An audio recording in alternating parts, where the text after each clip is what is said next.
Hey everyone, today's story is about an ordinary woman who wakes up as a 3-year-old noble girl, only to be treated like a pawn and forced into a political marriage. Let's begin. For 10 years now, the main character's day has followed the same routine. Come home, remove her makeup, prepare a healthy meal, and eat it, then go to bed. The girl has been following this routine since she started her job. And as soon as the main character opens her eyes in the morning, the scenario repeats itself. At least, that's how it was supposed to be. The girl opens her eyes wide, crying out in surprise. She feels her hair, not understanding why it has suddenly turned pink. Clutching her head, the main character asks in horror how she is supposed to go to work now. Only then does the girl notice that she has woken up in some unfamiliar room. She peeks out from behind the curtain and looks around. The bed is incredibly large, and the ceiling is unusual, and absolutely luxurious surroundings. The main character admires the rich interior with delight. Her eyes dart around. The girl decides to check out the situation and resolutely steps off the bed. Not calculating the height, the main character plops down on the floor. She wonders why it is now so difficult for her to move around. Then the girl discovers that her voice sounds somehow unfamiliar. The main character wanders around the room looking for a mirror. Finally, she stumbles upon a dressing table. With the help of a stool, she climbs onto it. The girl touches and pulls her face in different directions, and she realizes with horror that she has become a little girl. The main character realizes that this is rebirth. Of course, it's strange that it didn't happen like in web novels. That is, without dying under a truck. The girl cannot come to terms with what has happened because she was not sick, she did not die. Nothing like that happened to her. However, no matter how much the main character dislikes this idea, it seems that she has indeed been reborn. She probably died suddenly at the age of 30. Now the girl is worried about her parents and desperately hopes that this is just a dream or even a nightmare. She doesn't know what to do now. It is unlikely that she will be able to contact her relatives. Will the girl even understand a foreign language? Then there is a knock at the door. A maid peeks into the room and announces that it is time for breakfast. She calls her young mistress Magnolia. The maid notices how tightly the main character has clutched her hair and asks her not to do so, lest she ruin her hairstyle. She asks if everything is all right. The girl hesitantly answers in the affirmative. She calls the maid by name, Rosa, and covers her mouth in amazement with her hand. Where did she get this information? The maid, confused by what is happening, says that she has brought her young mistress some food. She suggests coming back later if the main character is not feeling well.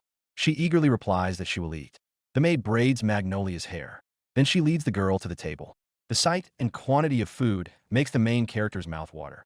She wonders why she has been reincarnated and how she knows the maid's name. However, Magnolia decides to put off her thoughts until later and enjoy her meal for now. Folding her hands, she thanks Rosa for breakfast. Rosa looks at her puzzled. After the meal, Magnolia is taken for a walk. Noticing the young lady, the maids cheerfully greet her. The main character notes their beauty and decides to say hello too. She clears her throat. She utters words of greeting. Rosa leads the girl away, who is blushing with embarrassment. Her diction clearly leaves much to be desired, although little can be expected from a small child. The maids watch Magnolia leave, wondering if their young mistress has been replaced. The main character spends the whole day admiring the beautiful flowers. The maids watch over her appearance and help her get ready. Then they feed her the most exquisite dishes, and they put her to bed. Magnolia decides that if everything that is happening is just a dream, then she does not want to wake up at all. 5 days pass in this manner. The main character lies in bed, staring gloomily at the ceiling. She is ready to admit that she jumped to conclusions. She is incredibly bored, and time is crawling by. Now Magnolia wants the dream to end as soon as possible. The canopy over the bed, which delighted her on the first day, turned out to be just a piece of fabric, and its folds resembled wrinkles. The daily routine is unchanged, and to the main character, it seems like a prison regime. According to her calculations, she spends most of her time just eating, and there is no entertainment whatsoever. There is not a single picture book on the bookshelf. In fact, there is nothing in the room that is suitable for children. The furniture, the table, the empty shelf, everything is for adults. Jumping out of bed, Magnolia resolutely heads for the door. She tries to open it, but no matter how hard the main character tries, she cannot do it. Groaning with disappointment, Magnolia collapses onto the floor. She is angry that the door is so heavy. Even this one is not designed for children. But then the main character has a sudden thought. Maybe the door is so hard to open so that the girl can't leave the room. She's not allowed to walk freely in the garden either. Once Magnolia tried to take a different route, but Rosa forbade her, noting that the main character was still too young. She sulked. The main character realizes that she is under house arrest. She sinks into her melancholy thoughts. Magnolia notices another oddity. All this time, she has only been communicating with Rosa, Daisy, and Lila, and no one else. While the maid is braiding the main character's hair, she asks where her parents are. She would like to eat with them. Rosa responds Tensei that Mr. Gerald is busy with official duties, and his wife, Wisteria, has gone to a social tea party today. Magnolia realizes that she has not seen her parents once since her rebirth. She feels that her family is overly busy. Work is one thing, but why attend tea parties so often? Although, perhaps this is normal for a noble family? Memories of her family flash before the main character's eyes. She wonders how her family is doing, but suddenly a noise makes her jump in surprise. Ignoring the maid's lamentations, Magnolia rushes to the gate to see what is happening. Peering over the fence, the girl remarks admiringly, "An unusually handsome boy." His mentor calls the boy Brian and wants to take him to class, but he waves him off, saying he has his own lessons. With a dreamy smile, the boy adds that he wants to become a knight, so he doesn't need to sit indoors. Magnolia hears the name and her eyes widen. The maid suggests leaving because it's all dangerous, but the main character doesn't listen to her. She jumps over the fence and rushes down the path. The fact is that Brian Chris Gilmore is one of the few people Magnolia remembers. The girl is happy to have found a familiar face in her endless Groundhog Day. The main character hopes that the boy knows something about her. With a joyful cry, Magnolia runs up to Brian and grabs his hand. The boy's eyes widen, and he abruptly pulls back his weapon. The girl falls to the ground in amazement. Brian clenches his fists and glares at her. His eyes are filled with horror. A maid runs up to the children and hastily apologizes to the boy. She suggests that Magnolia leave, as her brother must be tired. She stands frozen with her mouth open. Behind the main character, the maids whisper, pitying the girl. They don't understand how a brother can treat his sister this way. Magnolia stares in shock at Brian as he walks away. She didn't even know he was her brother. One can only guess what is going on in this family. After thinking about the situation she finds herself in, the main character decides that she needs to gather more information. To do this, she begins to terrorize the maids with questions until they beg her to leave them alone. One can understand them. Magnolia's stream of questions is endless. First of all, the main character is interested in when children begin to be taught to read and write. The maid replies that, as a rule, noble offspring are sent to the Royal Academy at the age of 13. There they complete 2 courses and graduate at the age of 19. Some remain at the academy to become teachers. Magnolia asks when a child is considered an adult. Rosa explains that it all depends on the family. For example, commoners can become apprentices at the age of 10. 5 years later, they take on a fair share of responsibility as a craftsman. Beaming and blushing, the maid dreamily adds that at this age, one can already get married. Naturally, after that, a young man or woman is definitely considered an adult. Next in line is the second maid, Lila. The first question is the simplest: surname and occupation. The maid's full name is Lila Bernard, and she is the maid of the Marquis Gilmore. Magnolia then asks if the girl is nervous. She shyly admits that she is a little nervous. The main character asks if this is Lila's first interview.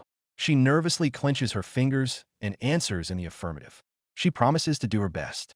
Magnolia, whose microphone is a rose, grimaces. The joke has clearly gotten out of hand. The main character asks how noble ladies usually live. Lila replies that, as a rule, they get married before graduating from the academy. In general, noble ladies must graduate, learn manners, and then find a husband. It is also possible to receive an education at home and then get married. There is another option, to study in a convent and then get married. But this is rarely the case. Magnolia thoughtfully inhales the scent of a rose.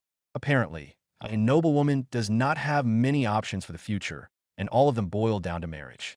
Remembering that she can enter the academy at the age of 13, the main character asks if she has a governess. Daisy remains awkwardly silent.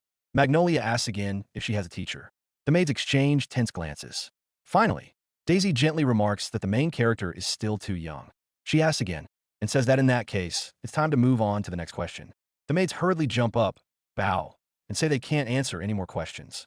The maid adds that she'll definitely look for a book in the library later with more info. Rosa looks back at Magnolia with a tense smile, and all the maids leave the room. She concludes that they don't seem to like her very much. She wonders what will become of a child who has been abandoned and left without knowledge. She is distracted by Rosa, who notices that the main character has been particularly curious lately. She explodes inwardly. Of course, she is interested in communicating with different people. She calls out to Rosa. With a sweet smile, Magnolia asks what's wrong with her trying to learn. After a pause, she replies that everything is fine. The main character apologizes for her behavior and adds that she doesn't want Rosa to be angry with her. Rosa finally smiles and says she wasn't going to be angry. Magnolia extends her hand, suggesting they go for a walk. Rosa does not appear upset, so she is likely not opposed to the main character. However, the girl decides not to behave like a child anymore. Magnolia regrets finding herself in such an unfair situation. If she asks any more questions, the maids may become suspicious. Of course, there's a library in the house, but no matter how hard the main character racked her brains, the alphabet did not come to mind. Magnolia did not know the letters. If the main character knew how to read, she would definitely turn to books. To learn about the world, she simply had to learn to read. Here, Magnolia runs into Brian in the hallway. Giving him a not-so-flattering nickname to herself, the girl says hello. He grimaces. The main character has no idea what children are thinking. She doesn't want to deal with a guy who pushes his sister around. To her disappointment, Brian walks straight towards Magnolia. He's clutching a book in his hand, which he suddenly waves. The main character closes her eyes in fear, expecting a blow. But Brian grabs the book tighter and, smiling, tells her that she's lucky and can play all day. Magnolia freezes in surprise. The boy announces that he has to go to school and learn so much to live up to his father's expectations. After a pause, the main character replies that it's cool. Brian smiles proudly. Magnolia thinks irritably that he came specifically to show off his knowledge. Suddenly, she realizes that he's exactly what she needs. Now it's the main character's turn to break into a smile. Brian adds that he is willing to endure his studies if it is necessary to become a great knight. Rosa reminds him that Mrs. Daphne is waiting for him and calls out to Magnolia, calling her his darling. She doesn't understand when they suddenly became so close. The maids bow their heads. Magnolia runs into Brian's office, announcing that she hopes for his support. The boy is amazed. His teacher asks who she is. Rosa kneels down and explains that she is Magnolia, Brian's sister. She apologizes and adds that the girl refuses to be separated from her brother. The main character is pleased that everything is going according to plan. All this time, she's been trying hard to win her brother over, and now she has managed to get into the class. Curtsying, Magnolia introduces herself and politely greets Mrs. Daphne. The main character asks to be allowed to stay with her brother, on the condition that she will not make any noise. The teacher thoughtfully repeats the girl's words, and suddenly glares so angrily. It even scares Magnolia. But no matter how scared the main character is, she cannot leave. The girl is here to learn about the world and to learn to read and write. Then, pretending to be interested, Magnolia manages to get into the library. Under Mrs. Daphne's watchful gaze, the main character curtsies again. Mrs. Daphne allows her to stay if the girl really sits quietly, and she goes to get another sign and chalk. The main character thanks her warmly and, after being given permission, sits down at her desk. The teacher tells Brian to start with the assignment given last week. He is not too happy about this turn of events. Mrs. Daphne walks to the blackboard. While the boy sits there feeling upset, Magnolia is simply bursting with enthusiasm. She's happy to finally dive into her studies. The first lesson is poetry. The main character is drawing something. She listens attentively to the teacher's explanations and simply glows. She accidentally glances at her brother and discovers that he is desperately bored. There is not a shred of interest in his eyes, even though Mrs. Daphne teaches her lessons very clearly. Magnolia decides that this is normal because boys his age prefer physical activities. The girl looks at the board, and one of the symbols reminds her of the letter E. The main character tries to repeat the inscription. Then Brian calls out to her. He leans over to see what she is doing. He asks if Magnolia can write. She realizes with horror that she has gotten too carried away. She mentally orders her brother to leave her alone and focus on the lesson. With a trembling hand, the girl points to the board. She timidly replies that she was just trying to copy what the teacher had drawn. She asks if she has made a mistake. Mrs. Daphne's intense gaze only makes Magnolia more nervous and smile more broadly. Finally, she remarks that it's amazing that the main character managed to write it correctly on the first try. She thanks her and exhales with relief. After the break, it's time for the second lesson, arithmetic. Magnolia watches closely as the teacher writes. The main character's actions are clear: addition, subtraction, division. The symbols are the same, but the numbers are more like Greek. The main character thought that everything would be new to her in another world, but the familiar system is easy to remember, and this makes the girl happy. The letters are similar to the Roman alphabet, so Magnolia simply imitates it. However, this time, she's going to simply wave her hand in the air. At least, she doesn't have to suffer as much as her neighbor. The teacher gives the main character an attentive look. Mrs. Daphne does not allow Magnolia to attend the next lesson, which is dance.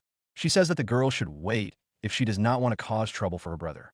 Although the main character wanted to see the practical side of things so that she could study properly in the future, she doesn't dare to argue. If she makes a fuss, she may not be allowed to attend next time. Magnolia decides to back down. Apologizing to the teacher for disrupting her busy schedule, the girl curtsies. She thanks her for allowing her to attend the lesson and adds that she will not disturb her again. Suddenly, Mrs. Daphne stops the main character. She hands her a writing tablet, and, to her surprise, she allows Magnolia to take it with her. The teacher explains that it belongs to the Marquise family and that there are spare ones if needed. She says that if the girl uses the slate only for studying, she has no objection. The main character promises and thanks her again. But Mrs. Daphne also gives her tablets with letters and numbers, which she always gives to her students.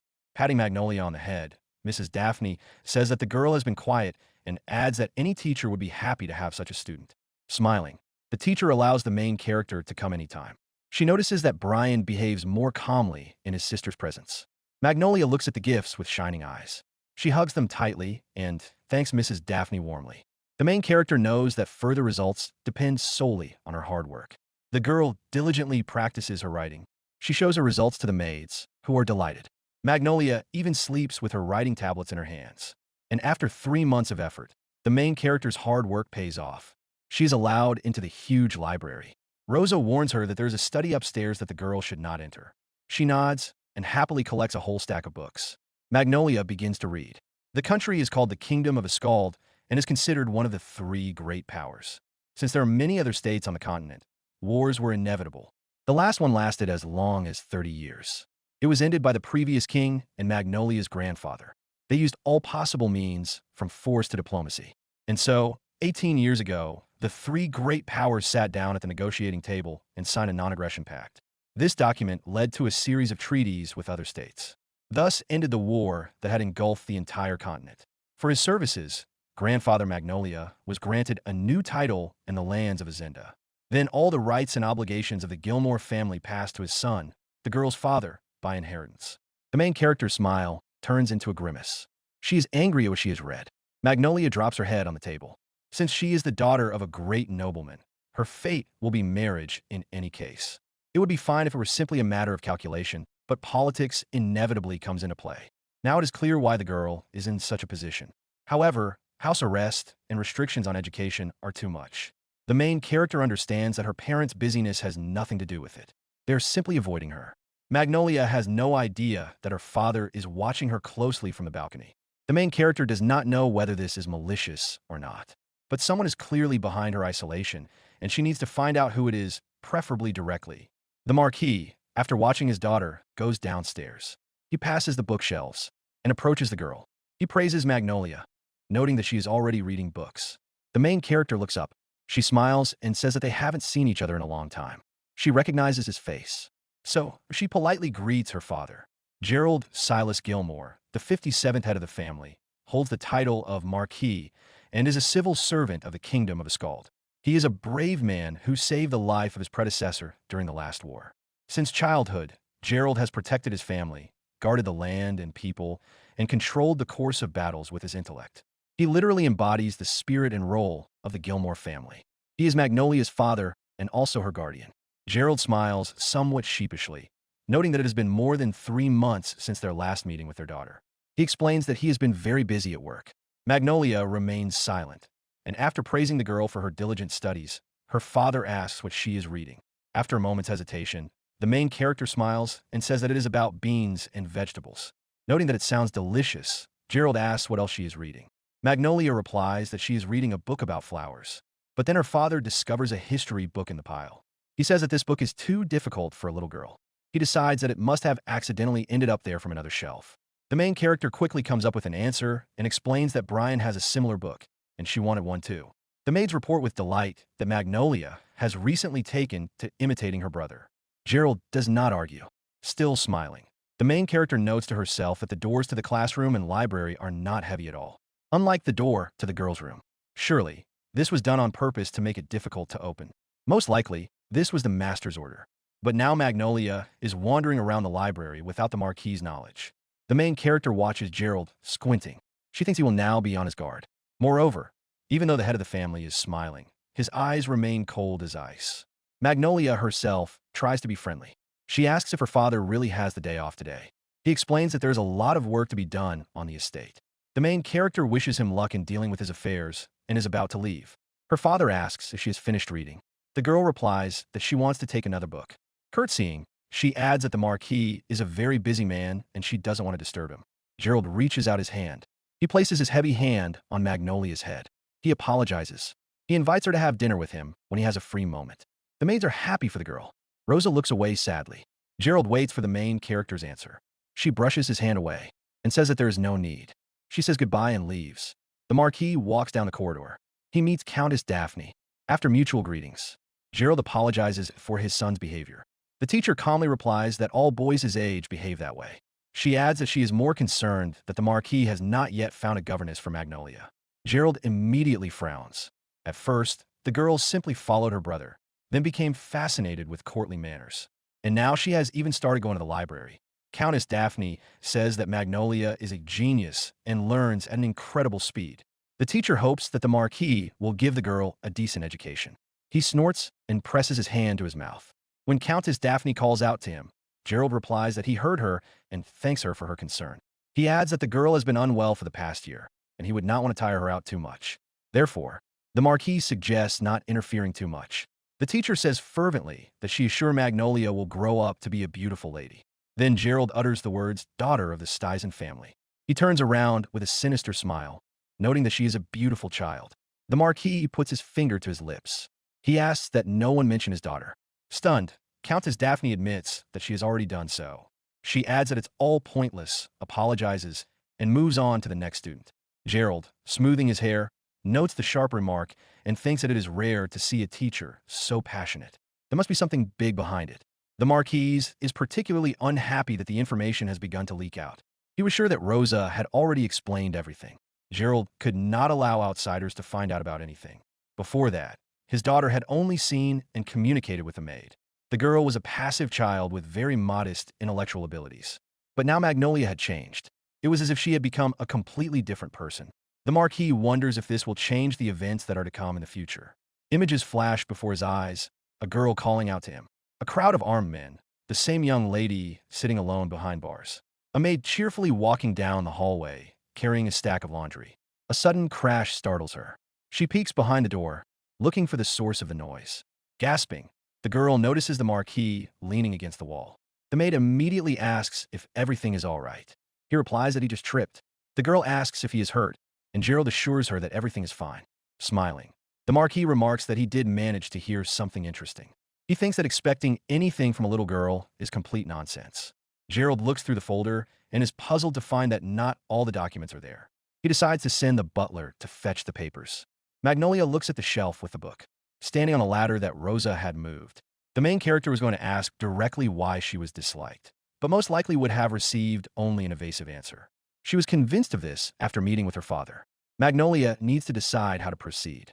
Here, the butler runs up the stairs, breathing heavily, repeating something about the second shelf.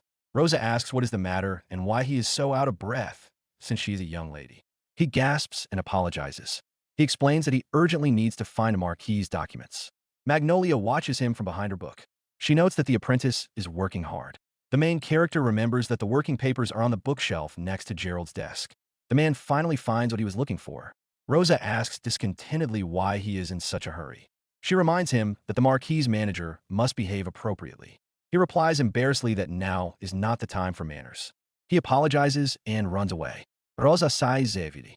She notices that it is getting dark and suggests that Magnolia return to her room.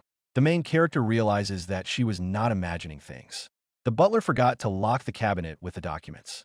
Daisy, beaming, rushes into the room. Magnolia asks why she is in such a good mood. The maid happily reports that the Marquis has invited his daughter to dinner for the first time.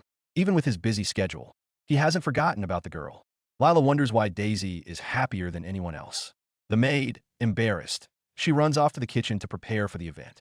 Lila notes that Daisy can't wait for dinner, and Magnolia agrees with this observation. The main character eats to the accompaniment of sobs and tears. She tells Daisy that if the maid cries so much, her eyes will become red and swollen. She weeps inconsolably, covering her face with her hands. Lila pats her on the shoulder reassuringly. Stammering, Daisy says that the Marquis has gone to inspect his estate. She doesn't understand why he promised to come then. Magnolia stops her, reminding her that Gerald did not promise to have dinner with her today, specifically. Daisy replies that she understands, but continues to cry anyway. The main character calls out to Rosa. She notes that her father's behavior is normal when it comes to her. The maids change their expressions.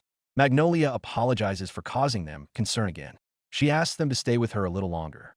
Finally, the maid wishes the main character, who is settled into bed, a good night and leaves. Magnolia, who had been sleeping peacefully until then, immediately opens her eyes. She needs to hurry before the door closes. She jumps out of bed and quickly puts on her clothes. The main character checks and is pleased to see that Rosa has already gone far enough.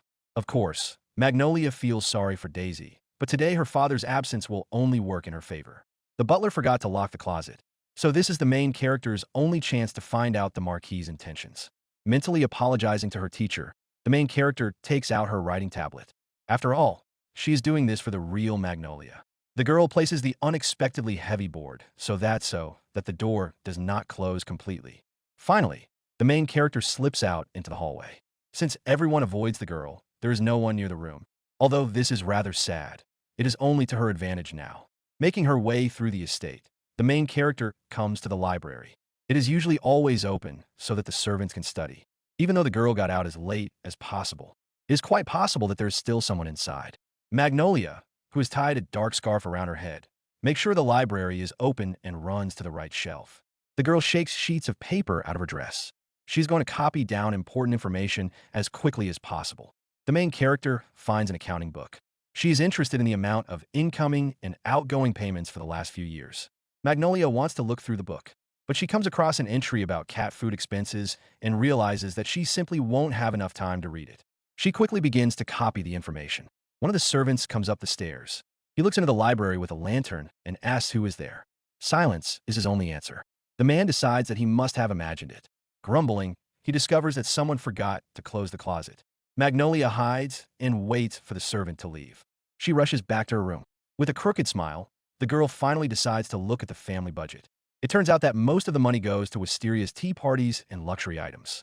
Of course, the main character doesn't understand the local currency, but it seems like a lot has been spent.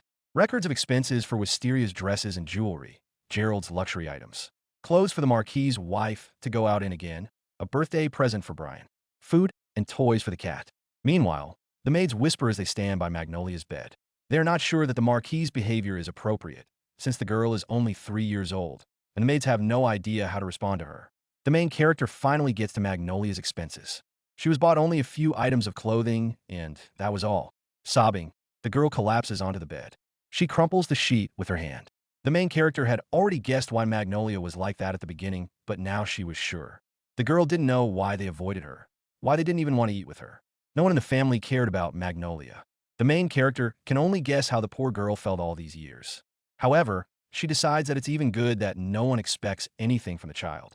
Since that's the case, the main character will also act according to her own desires. Magnolia did not deserve such treatment. The main character does not need a family that does not want to take care of a little girl. She resolutely wipes away her tears. The Marquis's family is greatly mistaken if they think Magnolia will dance to their tune. The main character firmly decides to get out of this house. She will definitely become free. Waking up, Magnolia yawns widely and stretches. Despite her words, the main character is well aware that the possibilities of a 3-year-old child are seriously limited. While her hair is being combed, she thinks about what she needs to do to carry out her plan. She needs to learn about edible wild herbs and other plants, find money for her escape, become more resilient and physically better prepared for survival. Information is the easiest part, as it can be found in the library. Of course, Rosa and the other maids feel sorry for Magnolia, but they're just ordinary servants. The main character must learn to live relying only on her own strength. A loud knock on the door causes Magnolia and Rosa to turn around in surprise to see who is entering.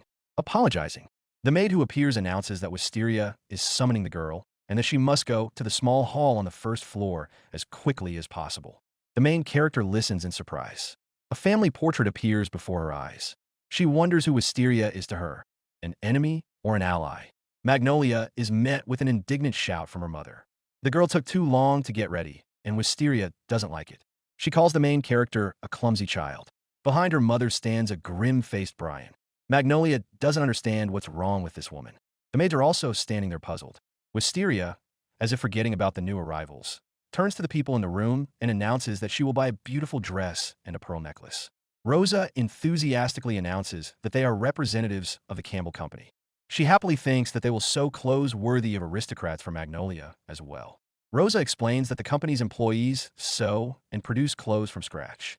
Meanwhile, they take Brian's measurements. Wisteria calls out to the maid, and Rosa's expression changes in an instant. The Marquis's wife asks that Magnolia not be allowed near her. The main character and the maid look at Wisteria with the same grimace. Brian, seizing the moment, sticks his tongue out at his sister. Magnolia realizes that the matter is settled. Wisteria is her enemy. She wonders what is wrong with this woman. She called her herself, and now forbids her to approach. The Marquis's wife even seemed nice until she opened her mouth. Magnolia notices that the new maid is completely confused. The stares of those around her are simply unbearable. A company employee approaches the main character and timidly asks her which color she would like from the huge selection. Magnolia, obediently allowing herself to be measured, asks for black or dark blue. The shocked employee asks again. The main character clarifies that if those colors are not available, then she would like brown or dark green. The worker asks about the length, according to the season or age. Under the puzzled glances of other Magnolia employees, she replies that it is better to make the clothes a little longer, with extra length so that they reach the ankle and with pleats at the neck and chest. That way, if the clothes become too tight, they can be enlarged. The main character asks for a ribbon or something similar to be sewn onto the stomach to be used as a belt and to adjust the clothes. The material can be the same as that used to make Magnolia's dress. The main character also asks for a simple A-shaped design. With wide eyes, the employee agrees. Magnolia thinks that if she starts spending too much money, she will definitely be reminded of it. So expenses must be kept to a minimum. This is important for the girl. Another representative of the company approaches the main character and clarifies that Magnolia has such requirements because she wants to wear the item for a long time, even if she grows out of it. The girl replies that she wants to take care of the clothes that the craftsman sews so carefully. The man says that it is nice to hear and that it is a great honor for them to receive such a compliment. The employee asks how many dresses to make. The main character asks for a couple and warns that they can be ready-made items. She also adds that she will need 2 more cotton shirts. The man asks if they should be brightly colored, but the girl refuses, noting that they would be too easily stained. She is still young, so she would quickly get them dirty. The employee agrees. Wisteria, smiling mockingly from behind her fan, remarks that Magnolia has chosen colors like those worn by servants. She asks if the girl doesn't want to look cute. The main character and the employee remain silent. Finally, he thanks Magnolia again for taking good care of her things. He promises that the tailors will sew her clothes with soul. She says she will wait. Then the main character has an idea. She asks Rosa if sewing is considered shameful among the nobility. Rosa beams. She approaches the girl and tells her that some young ladies learn embroidery and other handicrafts. Rosa offers to show her if Magnolia is interested. Not expecting such enthusiasm from a maid, she thanks her and agrees. Under the intense gaze of the maids, the main character approaches a company employee and asks him to take the leftover fabric and thread. He replies that it's no problem and asks if it's for teaching purposes. After thinking for a moment, Magnolia says that she wants to do something for her maids because they take such good care of her. The maid notes the girl's kindness. Wisteria snorts contemptuously. She says that wearing clothes made by a child is shameful. Wisteria adds that if you want to thank someone, it is better to buy something decent. Magnolia listens to her gloomily. Then a store employee approaches the girl. He hands her a box and says that inside is a needle case, a gift from the store. The main character looks at the beautiful item with admiration. The employee adds that the items were made by the caring young lady. Without a doubt, they will become real treasures. He also asks the girl to listen carefully to her teacher because such work can be dangerous. The employee apologizes for not introducing himself right away. His name is Simon Campbell, and he is the chairman of the company. The man adds that he is pleased to meet her. Reaching for his ear, the main character asks if Simon will buy her embroidery if the girl does a good job. Smiling, he replies that if Magnolia brings in something worth selling, they will gladly buy it. The girl is delighted. Simon tells her that they will be waiting for her at any time. The main character walks down the hallway, hoping that her money problem will be solved this way. She stops in front of a family portrait. Magnolia notes that her current relatives look much kinder in the paintings. There are many portraits hanging on the walls. However, there is not a single image of Magnolia, even though there's a painting of the cat. Rosa remarks that the girl most resembles her great-grandmother. She has peach-colored hair and pinkish-orange eyes. The main character says aloud that she now understands why Wisteria hates her. Magnolia is an illegitimate child. Rosa hastily informs her that she came to work in this house half a month after the girl's birth.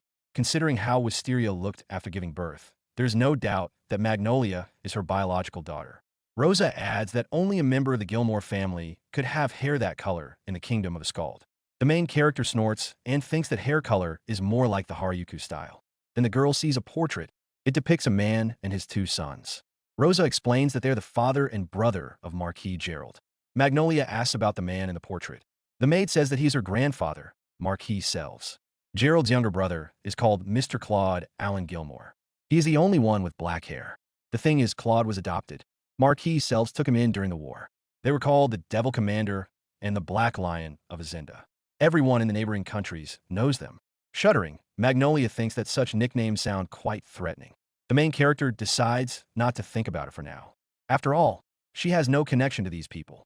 Magnolia intends to focus on her current affairs for the time being. A few days later, the main character becomes disappointed with embroidery. She's already terribly bored with it. This activity requires enormous patience. While Magnolia makes a couple of stitches, Rosa embroiders at breakneck speed. The main character clearly should have taken her home economics classes in elementary school more seriously. Now Magnolia needs to improve her endurance somehow. She would like to learn self-defense techniques for critical situations, but it is impossible to steal techniques from Brian. The main character decides it's better to ask directly. She addresses this question to Rosa. To the girl's delight, the maid replies that they have a suitable candidate for training. Rosa announces that it is Lila. Noticing Magnolia's surprise, the maid explains that the girl comes from a family of knights. Lila confirms that she has some knowledge. She suggests starting with the basics. The main character is delighted. Lila and Magnolia go to the garden to practice. The maid intently examines various types of weapons. Smiling lovingly, Lila considers the options, deciding which of these little ones would be best for Magnolia. Daisy hastily stops her enthusiastic maid, reminding her that the main character is only 3 years old. She asks her to choose wisely. Lila decides that since the girl is still small, it would be better for her to fight from a distance. She suggests a halberd. Daisy and Rosa struggle to hold it. Magnolia notices that the weapon is a bit too big. The girl wonders if Lila carried the halberd all by herself. After thinking for a moment, the maid suggests a concealed weapon. She shows her a mace. She explains that it has a secret sharp blade. It is a training weapon with a blunt blade. Lila demonstrates the mace in action. The maid explains that Magnolia must strike first. After she attacks the enemy and intimidates them, the initiative will be on the girl's side. With a tense smile, the main character notices that Lila seems a little too cheerful. The maid says that before starting weapons training, they need to strengthen their bodies. She suggests starting with improving their physical fitness. The girl happily agrees. Lila and Magnolia start with stretching, wiping the sweat from her face and smiling. The maid remarks that they have done well and suggests taking a break. The main character is already bored with all this again. The maid goes to get a towel and tea for her student. Due to the sheltered environment in which Magnolia grew up, the girl has become a frail 3-year-old child. The main character herself does not remember ever doing any exercises before her reincarnation. Magnolia brightens her eyes, and she notices a figure. The girl does not recognize this person. The stranger seems stern with scars on his face. Usually, only an elderly gardener comes to this part of the plot, but this is clearly not him. Magnolia notices gloves on the stranger's hands. The main character nervously picks up her mace. She calms herself down and reminds herself that taking the initiative in battle is the key to victory. If the stranger is frightened by her blow, she will have to finish him off. Grabbing the mace, Magnolia rushes into the attack with a cry. The stranger turns around and, to the girl's horror, quickly grabs her by the collar. The main character dangles in his grip. The man asks what she is doing. He says it is dangerous. Then the stranger looks at Magnolia's hair and recognizes the color. The girl looks up at the man. The stranger guesses Magnolia's origin, but Lila's sudden appearance prevents him from finishing his thought. The maid, armed with a gun and a set of daggers tucked into her stockings, is ready to defend her young mistress. The main character rejoices at the appearance of her savior. Hearing the name, the stranger asks if the maid Lila is indeed the Ripper from the Bernard family. He says he has heard about her. Not long ago, at the academy, the girl cut up the clothes of noble young men she did not like. Lila, twirling her mace, replies that they had used foul language. She was just trying to teach a few rowdy lord a lesson. Magnolia's head is spinning from this information. The stranger notes that Lila seems to be a real expert in martial arts. She wants to know who he is.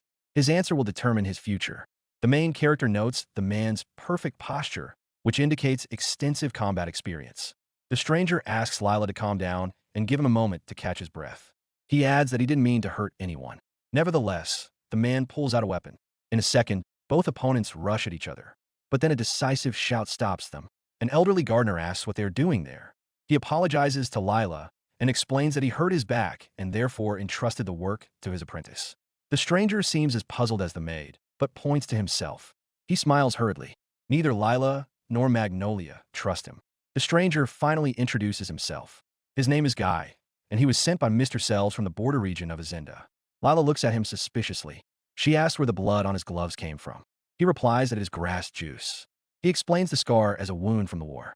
Magnolia is confused by Guy's overly elaborate answers. Then the gardener notices that there is grass juice on the main character's collar. Guy quickly says that it's his fault. The girl slipped, and he grabbed her to keep her from falling. The gardener adds that if the juice gets on the skin, it will cause a rash, so it must be carefully removed. He asks Lila to bring a change of clothes. After hesitating, the maid goes to get the clothes. The gardener hands Magnolia a towel for her hands, and the girl thanks him. The old man asks Guy, whom he hasn't seen in a long time, how Selves is doing. He replies that he is in a position to grab the Grim Reaper by the collar and break his spine. Guy asks who the main character is. The old man asks if the man hasn't figured out himself. The gardener explains that it is Magnolia, the Marquis's daughter. The news shocks Guy. He says that although he is busy all the time, but Selves doesn't even know that he has a granddaughter. Guy adds that they should have invited his master to the welcoming ceremony. Magnolia recalls that Selves is her grandfather's name. She asks the gardener if Guy is her grandfather's student. He replies that the man is not a gardener at all. Guy explains that he is usually sent to see what is happening in the regions of the country, or for some other business. Magnolia realizes that he is a spy, or an intelligence officer. The main character smiles and asks if he knows a lot about the world. Guy suspiciously asks what she will do with this information. The girl realizes with disappointment that she has made the man wary. Then the gardener hits Guy with all his might. He calls him an idiot and orders him not to be rude to the young lady. Guy notices that the blow was painful. After all, the gardener is a former knight. The old man explains that the girl is now in good health, but before that she was very fragile and sickly, so she knows nothing about the outside world. To the surprise of both Magnolia and the spy, he adds that Guy is exactly what the main character needs. The gardener says that he can be asked anything. Guy is so indignant that he cannot find the words and demands that they not bother him. But Magnolia is already beaming with delight. Guy adds that he is a professional and therefore will not divulge any information. But he gives in when he sees the girl's eyes shining. Sighing, he allows Magnolia to ask questions. She jumps for joy. Guy is sure that there is nothing difficult about answering a child's questions. With an innocent smile, the main character asks if it is possible to track a person's movements. Guy's eyes widen. The girl clarifies whether it is possible to stay in a monastery or orphanage in another area if you secretly get there. She also asks if it is possible to get to another country by, for example, crossing a forest. She is also interested in whether it is possible to track down a nobleman's child if he accidentally goes missing, and what is needed to leave one's territory, a certificate or some other document. Guy interrupts the stream of questions, covering his mouth with his hand and saying that the girl wants to know too much. The gardener glances at him and says that it's good. There are few people in their house who could answer Magnolia's questions. She begs them to tell her everything. Lila returns, apologizing for the delay. She says the water is almost ready and suggests that the main character return to her room. She thanks the maid. Then Lila notices that Guy's tongue is hanging out and asks what's wrong with him. He asks her not to pay any attention to it. Magnolia asks permission to ask one last question, and Guy grimly asks what it is. The main character timidly asks if they only adopt orphan children or if they can be bought. Guy replies that it is possible and looks at Magnolia. She notes how quickly he answered and asks how much they cost. Guy says it depends on gender and age. Babies cost about 2 or 3 small silver coins. The main character thinks about it, but then she smiles and thanks him for his answers. She leaves with a tired Lila. Guy watches them leave and asks what's wrong with the girl. The gardener reminds him that she is Gerald and Wistaria's daughter, named Magnolia Gilmore. The man replies that he remembers, but then he notices something. He asks what the main character's middle name is. After all, every noblewoman should have one. The gardener says she doesn't, because the welcoming ceremony was not held. The news shocks Guy. He understands that in this case, it is not surprising that Mr. Selves does not know about his granddaughter. However, the ceremony is not held for those who have any flaws, but judging by the color of her hair and eyes, Magnolia is definitely related to Lady Azalea. The gardener explains that it was originally planned to give her a name, but Count Barton changed his mind after the sudden death of his wife. The servants tried to persuade him otherwise, but to no avail. Their master ordered that the girl not be allowed outside, and not even to mention her existence. All the servants were confused, because the Marquis had been looking forward to the birth of his daughter with the same impatience as he had to Brian's arrival. Folding his arms, Guy notes that all this is very suspicious. He asks why the gardener is telling him all this if he has been ordered to keep quiet. The gardener replies that as long as his protege is here, there will be no problems. He adds that Guy can do whatever he wants in his free time, but he must take good care of the garden. Guy nods and decides to act as he sees fit. Hiding around the corner, Guy watches Wisteria, Brian, and their maids. Mother and son are carrying the cat. The maid remains saddened. Dragging the bag, Guy thinks gloomily that Wisteria is too interested in fashion and Brian to think about and care for Magnolia. At night, Guy stands by the window. He watches Gerald studying papers at his desk. The Marquis seems to be working all the time, or perhaps he is deliberately avoiding his daughter. Guy recalls that the main character has 3 maids. Daisy Harrison is the daughter of a merchant family with extensive connections. The head maid of the entire estate is named Rosa Gray. Finally, there is Lila Bernard, an experienced girl from a military family. Presumably, Gerald chose these particular maids for his daughter. Guy wonders why the Marquis chose these 3 in particular. After all, if he didn't care about Magnolia's fate, he could have chosen anyone. This is not like Gerald at all. Suddenly, the Marquis looks out the window. The servant asks what happened. Gerald replies that everything is fine and asks him to forget about it. Meanwhile, Guy is dangling in the air, clinging to the balcony with his hand. The Marquis' intuition never ceases to amaze the spy. The next day, Guy greets Magnolia. She greets him gloomily, clutching a mace in her hand. She remarks that the man has been appearing on the property too often lately. He replies that he has to help the gardener until his back gets better. Guy is interested in how the information gathering is progressing. He adds that he saw the girl questioning the servants. She is particularly keen to find out what is happening outside the mansion. Magnolia admits that there is little information. Guy continues, listing everything the girl does. She gathers information about life outside the house, learns to sew, and now practices martial arts. He asks what the main character is going to do. Magnolia clenches her teeth tensely. She hastily replies that it is just simple curiosity. She swings her weapon. Guy sneezes, and tears stream from his eyes. Waving goodbye, he heads home, saying he can't stop sneezing. Puzzled, the main character asks him to take care of himself, and she wonders what was that all about. Entering the room and closing the door, Guy puts his hand to his face. Curiosity alone is clearly not enough to drive a girl to such despair. It's hard to believe that this 3-year-old child is the Gilmore family's secret daughter, named Magnolia. Smiling, Guy thinks that his master would be interested to hear about all this. Daisy accepts a gift from Magnolia, a handkerchief embroidered with daisies. She thanks the girl. She happily twirls around the room, admiring the beauty of the craftsmanship, as if made by a master. The maid adds that the main character has come a long way in recent months. She laughs awkwardly. She couldn't have done otherwise. The girl wouldn't be able to sell poor work. After rummaging through the library, the main character discovers that magical animals and, to the girl's horror, insects inhabit this world. The idea of living in the forest disappears in an instant. Magnolia will now defeat even the most ordinary beast. Daisy runs around with a handkerchief, pressing it to her chest. She's going to frame it and keep it as a family heirloom. The main character asks her not to exaggerate. Daisy shows off the gift to Lila, who also admires the work. Magnolia sewed a handkerchief for her too. The date when the maids are getting married has been announced, although they were not ideal allies. But the main character still wanted to thank them for their care. To practice, Magnolia embroidered on her dress. Guy, who had been hanging around the mansion all this time, suddenly disappeared. There are fewer and fewer people close to the girl. However, the main character did not plan to stay in this house for long anyway. But while Magnolia is still here, she will try to do everything possible so that she doesn't have to worry about being kicked out of the mansion before she runs away herself. Then the main character will be able to live independently, no matter where she moves. Lily enters the room, seeing Lila and Magnolia, and cheerfully greets the main character. The girl announces that she has brought tea for the girl and asks what she would like to discuss today. Lily Morgan is the Marquise's maid. She has known Baroness Daisy for a long time.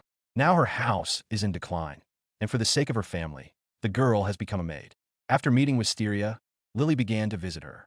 Magnolia asks if the girl is being scolded for this, since she is the Marquise's maid. She waves it off, saying that today is her day off. She adds that Wisteria is not interested in the schedule of such an insignificant servant. The main character timidly reminds her that it is Lily's personal day off, but she says that she enjoys talking to Magnolia. The maid pours tea and says she has heard about Daisy and Lila's weddings. She is happy for the girls, but will miss her best friends. Lily would like Magnolia to be her maid of honor. The main character tries to say something, but the maid continues. She explains that she would like to serve Magnolia wherever she goes. Of course, if she doesn't mind. The maid believes this is because she has younger brothers and sisters. The main character is confused. She thought that now there would be no more loved ones around her. Smiling broadly, she thanks Lily, adding that she is very pleased. Suddenly, the maid bursts into bitter tears. She explains that she still cannot forgive Wisteria for treating her daughter so terribly. Lily adds that she finds this unacceptable. Lila stops her, saying that the maid talks too much. She replies that she understands that such conversations are unacceptable. But even if she is punished, the maid will not back down from her words. This is not the right thing to do. Magnolia asks Lily not to be so quick-tempered and thanks her for caring. She adds that she would be very upset if someone listened to the maid's words and she was scolded for it. The main character reminds Lily that she said something about the reasons. She asks if the girl understands that her mother's behavior is strange. After a pause, the maid replies that she thought the other servants had already told Magnolia everything. As a rule, in a scald, children are prepared for admission to the academy from the age of 7. But countesses and other high-ranking titles must be even better educated. They usually start teaching them even earlier. 5 years ago, a prince was born, and other families have already begun to prepare their daughters. Magnolia and the heir to the throne are close in age and status, so the main character is the most likely candidate for the position of queen. Thoughtfully biting into a cookie, the girl notices that she is being carefully hidden. The gardener told her that she had not been introduced to high society. Lila explains that it is impossible to miss an aristocrat's first birthday celebration. Magnolia asks what would happen if they didn't do it. The maid explains that nobles who understand the importance of the greeting ceremony would never refuse to do it.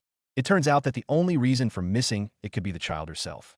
The main character asks what will happen to such a girl.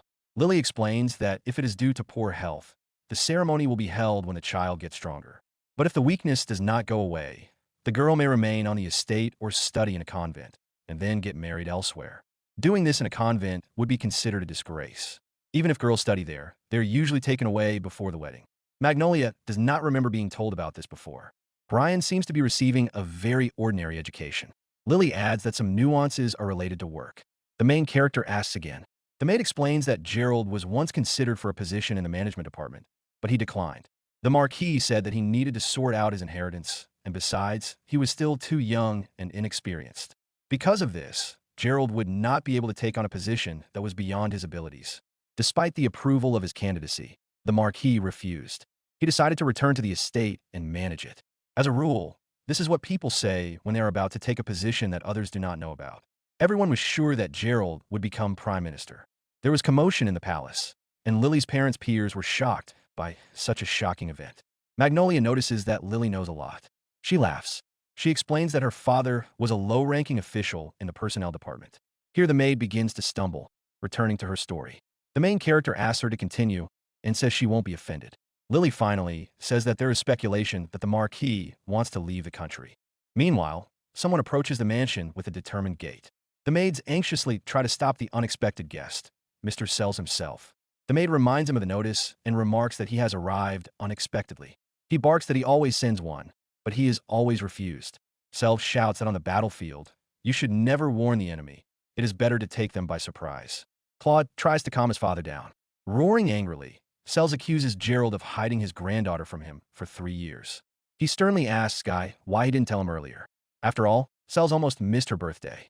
Guy replies that even in such a hurry, it is strange that the gentleman managed to travel all the way from the border territory in just 2 days. He adds that it was extremely amusing to watch 2 grown men struggle over a gift for their granddaughter. While Sells was worried about not knowing the little girl's tastes, Guy could barely contain his laughter. Finally, the spy adds that the gentleman would have found out about his granddaughter earlier if he had taken action as soon as he realized that his son was avoiding him. Guy asks him not to blame him. Sells curses. Although the gentleman is forced to fight constantly, he still blames himself for leaving the territory in Gerald's hands. Guy understands why Sells is afraid that they will hate him even more. The spy thinks that the gentleman really should have come from the very beginning. Magnolia is ignored by the whole family. She wears the most modest clothes, and on top of that, The girl has been deprived of confirmation of her high nobility. The young granddaughter will be married off to a low-ranking nobleman with a useless defect.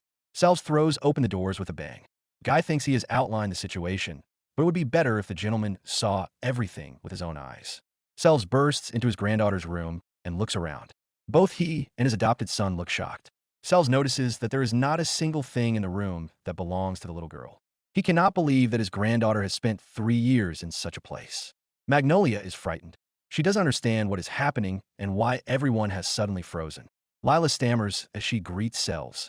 Upon hearing his name, the main character realizes that this is the man from the portrait. Her eyes widen, and she asks if he is really her grandfather. Selves' face softens, and he replies that he is. Magnolia curtsies and introduces herself. She asks him to take care of her. Bursting into tears, Selves hugs his granddaughter in a bear hug. Claude anxiously asks him not to break the girl's bones. Finally, Grandpa lets go of Magnolia, who thought she was going to die. Claude approaches her and asks how she is. The girl asks if she is right in thinking that he is her uncle. Claude says that he is, and allows her to call him whatever she wants. Smiling, he introduces himself. To her surprise, the girl realizes that even though they are meeting for the first time, she feels very comfortable. It's even strange. Selves loudly announces that he has prepared a gift for his granddaughter. He hands Magnolia some dried meat. Guy shakes with laughter, hiding his face from Claude's gaze. The main character politely says that she will accept the gift with gratitude. Guy snorts that Selves really thought that would work. Claude agrees that it's terrible. Covering his face with his hands in shame, Selves apologizes to the girl for not even being able to give her a normal birthday present. Magnolia asks in surprise. Selves bitterly continues, saying that he wanted to make his granddaughter happy, even if just a little, and not scare her. The puzzled protagonist asks if she understood correctly that today is her birthday. Roaring loudly, Selves calls Gerald, shaking the entire estate with his cry. Magnolia realizes that something is wrong and that she needs to catch up with her grandfather. Sunbeams illuminate Gerald's figure. Turning halfway around, he notices that his father is delayed again. The main character begs Selves to wait. He is already raising his sword above the marquee. His eyes burn with rage. Magnolia cries out in Claude's arms, who silently watches the unfolding scene. Meanwhile, the maids, the main character, and her uncle try to catch up with Selves. The girl asks what brought her relatives here in the first place. Claude explains that it all started with Gerald's behavior. Although Selves and the Marquis were not close. In the last 3 years, her father and brother were not even allowed to approach the Gilmore estate. Claude became suspicious, so he summoned Guy, their family spy, from another country and sent him to find out the details. He happened to be free at the time. Magnolia realizes that during this secret operation, her relatives learned of her existence for the first time. Claude notes that it is too early for the girl to worry about such things. She replies that everything is fine. She says she will be happy to help if she and her grandfather have any questions. After a pause, Claude apologizes to the main character. He explains that he avoided interfering in matters that could damage family relationships, which is why he found out about everything too late. Claude admits that he is partly to blame for this. Magnolia recalls that he was adopted and thinks it will be difficult to reconcile all sides of the family conflict. She asks what will happen to her now. Claude replies that if the girl doesn't mind, her grandfather will take care of her. Selves, meanwhile, looks at Gerald with a devilish expression. Magnolia notices that her grandfather seems to be genuinely concerned. She finds it strange that people she has never seen before suddenly show up and offer to take her in. Claude starts to say something, but the main character interrupts him. Smiling, she asks for a favor. He listens to her in surprise. Selves tries to attack Gerald, but he quickly dodges. He also tries to strike back. Now Selves is in a defensive position. Gerald attacks. The opponent's blades clash. The main character asks in horror, "What's going on?" Claude calmly replies that this is a common greeting in the Gilmore family. After all, the family is famous for its weapons. The girl is not at all sure that this is normal, but her uncle notes that for Selves and Gerald, it is just a game. Magnolia thinks to herself that it's dangerous. Selves calls out to Gerald and brings the blade to his neck. Gerald seems confused and looks at the blade. He snorts. Selves says he was sure that an office job would turn his son into a weakling, but he was wrong. Gerald is still good. Gerald smiles and remarks that his father's sword is still as heavy as ever. Claude takes Magnolia from his arms and puts her on the ground. The girl does not understand what her relatives are talking about. Gerald informs her that it is usually forbidden to draw weapons on the estate. But this time he made an exception, as he and his father needed to have a heart-to-heart talk. The main character is completely lost. Selves says that he still regrets that his son had to face all these difficulties because of him, so he never tells Gerald how to behave. But frowning, he adds that treating Magnolia the way his son did is unacceptable. After a pause, Gerald says that he was curious to see how his father would behave when he suddenly showed up. He expects to be lectured. However, Sells replies that his son is also a Gilmore and would never have done such a thing without good reason. He means that he does not understand why Gerald behaved the way he did. Gerald replies that parents should decide the fate of their children. Sells asks if a child should not be happy. Gerald does not think Magnolia is suffering. Sells remarks that the girl can hardly be happy living in a cage and not seeing any of her loved ones. He asks if all this fuss is just to send Magnolia to some hole. Gerald is sure that this is better than being a pawn in the hands of the royal family. Quite the contrary. He doesn't finish his sentence, but when Sells notices this, he adds that he didn't want to say anything. He adds that he didn't mean to say anything. Sells declares that he doesn't care how Gerald feels about the royal family, but that treating a girl this way is unacceptable in any case. The Marquis snorts and asks if Sells can reproach him. Everyone freezes. Sells, looking gloomy, replies that this is precisely why he must be the one to tell the Marquis that he has made the wrong choice. He adds that Gerald Silas Gilmore, the Gilmore among Gilmores, will regret his actions. Sells reminds him that a true Gilmore always becomes a shield for those he protects and asks whether Gerald's daughter is worthy of such protection. Gerald silently looks at his hands. There is a rustling of dresses, and Wisteria asks why there is suddenly such commotion in the mansion. She adds that the noise of voices can be heard even from the hallway. Gasping, Wisteria recognizes Sells and greets him politely. She asks what brings them to make such a sudden visit. Claude calls Wisteria a peacock wife in a low voice, and Guy snorts and shuts him up. The woman continues, saying that they were not expecting visitors at all, but she suddenly stops when she notices Magnolia waving at her. Wisteria's expression changes, and she sharply asks why the girl is there. She orders her to go to her room immediately. Claude is shocked. Magnolia lowers her eyes.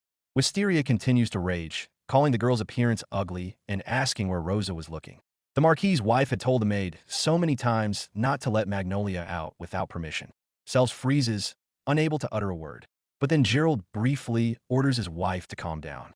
She instantly bursts into tears and runs to her husband. The main character thinks the atmosphere is just awful. And today is her birthday. Claude looks gloomy. Wisteria closes her eyes, hiding behind her husband's back. Sells cries, deciding that everyone is just mocking her. Magnolia finds that the moment couldn't be more perfect. She claps her hands loudly and suggests that they sort out the situation right now. The girl throws some object at the puzzled guy. She says that the relationship between fathers and children can be resolved some other time. Stunning Sells, Gerald, and Wisteria. Now Magnolia would like to sort out her situation. With a magician's gesture, the main character takes out excerpt from her family's 10 years of expenses. The originals are kept in the library. Gerald thoughtfully says that he believed the cabinet should be locked. Magnolia shows that Brian's clothing expenses are 10 to 15 times higher than the girls. Selves, looking at the document, asks who Primavera is. Magnolia explains that it is her mother's beloved cat. Grandfather looks gloomy. It turns out that spending on a pet was 10 times more than on his own daughter.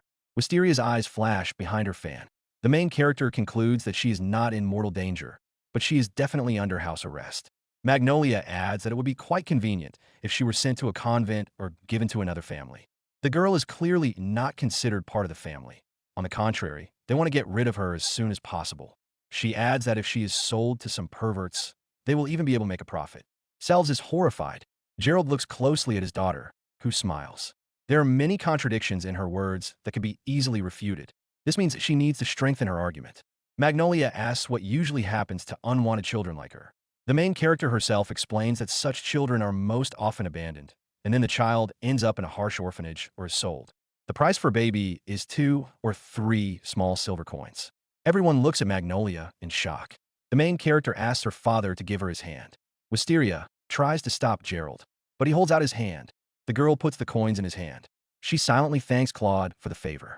Magnolia says that this is the price of Gerald and Wisteria's daughter. Now the main character has redeemed herself and leaves. She will no longer disturb her parents. The Marquis stares at the coins in shock. Wisteria opens her mouth, while everyone else watches in shock. But then the Marquis's wife can't take it anymore. She hisses through her teeth. She is outraged at how Magnolia can be so insolent. Wisteria calls the girl cunning and nasty, declaring that she has had enough. She tells the main character to do whatever she wants and runs away to the mansion. Magnolia calmly tells her father that she has calculated all the expenses and will be able to pay them back in the future. She has budgeted the same amount for food as she did for Brian, and has also taken clothing expenses into account. Everything else is difficult to calculate at this point. Expenses for education and entertainment were not initially included. Medical expenses, such as childbirth, are difficult to estimate at this point. She needs to consult with a doctor first. The main character says that it is better to settle all financial issues right away and asks Gerald if he refuses to make payments. He has no intention of doing so. Magnolia suggests signing a contract, and Gerald smiles and signs. Guy says he didn't expect the girl to buy herself. He calls her a true Gilmore lady, even if she's dressed in rags. Guy remarks that Gerald did not behave in the best manner, and asks Sells if he will scold him. The gentleman replies that he is not going to rub salt in his son's wounds. Let him regret it as much as he wants. Gerald smirks. He says that only those who deserve it have the right to regret. Sighing heavily, Sells remarks that his son is still the same stubborn man. He reaches into his wallet, offering to pay the expenses to make it easier for him. Gerald refuses. He is about to return the coins to Claude, guessing that he gave them to Magnolia. Claude asks him to stop. He mentally berates himself, thinking that a real brother would have handled it better. Gerald asks what his family will do with Magnolia. Selves asks if his son was really going to give the girl to perverts. He replies sharply that such a thing is unthinkable. He explains that he was going to marry Magnolia off to a provincial nobleman with an increased dowry. That way, his daughter would not be able to travel to the capital. Guy remarks that this sounds unpleasant. Sells remains silent. Then he apologizes to Gerald. Gerald asks what happened, but his father says he had been planning to do this for a long time. Sells admits his guilt in abruptly transferring the rights of heir to Gerald. He had burdened him with all the responsibilities and moved to the border himself. He hoped that his intelligent son would understand everything, and that is why he imposed so many responsibilities on him. Selves left Gerald when he was still a child, plunging into the abyss of battle, where he could die at any moment. He wanted to atone for his guilt, even if only now. Smiling, Gerald wonders if too much time has passed. After all, 10 years have gone by. Selves says that nothing can be changed now. He is guilty of not saying much. Since childhood, Gerald has shouldered the burden of his family. He served his subjects faithfully. Selves thanks his son, because thanks to him, he was able to rush across the battlefield without any worries. He calls Gerald his pride and joy. Gerald listens to his father in shock. He wonders if Selves is saying nice things to him just to get forgiveness. Selves replies that he apologizes because he is truly guilty and must do so. Guy realizes that everything is now in Gerald's hands, although he is unlikely to forgive Selves right away. The Marquis covers his face with his hands and asks why his father moved to Azinda without even consulting him. He explains that the duchy was captured 20 years ago by an alliance of desert peoples and small states. The border territories of their country intervened and were able to recapture Azinda. Since then, this principality has served as a buffer zone. The people of Azinda lived patiently despite the difficulties. That is why Selves wanted to return their lands to their original state, even if he had to take it upon himself to defend them. Gerald wonders whether the leadership at the time could have handled this themselves. Selves explains that it was not that simple. It was necessary to distribute forces in such a way as to avoid unnecessary questions. Coordinated actions would only arouse suspicion. There were those who did not approve of the family's elevation to the duchy, who surrounded themselves with survivors from the ducal house of Azinda. Gerald remarks that he has heard that they are all dead. Claude looks away. Selves agrees that this is just speculation, but people feared power and were full of mistrust. Considering all this, it is difficult to blame anyone. Meanwhile, Magnolia packs her things, laying out spare clothes, a sewing box, and a literature textbook that gave to Mrs. Daphne. She decides to leave the dried meat with Guy. Daisy bursts into tears, saying she wants to be with the main character. Lila reminds her that she is engaged. She says she will be able to protect Magnolia better than her friend. Daisy indignantly replies that the girl is also getting married soon. The main character says she will be fine and adds that she wants the girls to be happy. Now, both maids are crying. Lily enters the room. She announces that she will protect Magnolia on behalf of her friends. Magnolia asks if the maid would like to stay at the mansion after all, but she replies that she will serve the main character wherever she goes. Brian rushes into the room. The main character asks where he is rushing to. He asks why his grandfather came to her instead of him. The girl doesn't even know how to answer. The boy continues. He says that not only do his parents talk about Magnolia all the time, but now his grandfather is there too. The main character is not surprised. It is understandable that if your daughter, who is in prison, suddenly becomes active, it can be alarming. Brian with tears in his eyes, shouts that it would be better for everyone if Magnolia just disappeared. She calmly replies that she is leaving and walks away with Lily. Shocked, Brian turns around, demanding an explanation. But Magnolia just smiles. Everyone is already gathered downstairs. Incels is about to greet someone. Brian decides it's him and is already beaming. But Grandpa turns to the main character. Cells notices that the girl got ready very quickly and asks if that's all her luggage. Magnolia warns that Guy has the dried meat, but Grandpa meant something else. Brian is completely confused. He turns around. Magnolia thanks her brother for keeping her company, even if it was only for a short time. Noticing Wisteria, the girl thanks her for giving birth to her, because it must have been difficult. The Marquis's wife buries her face in her cat's fur.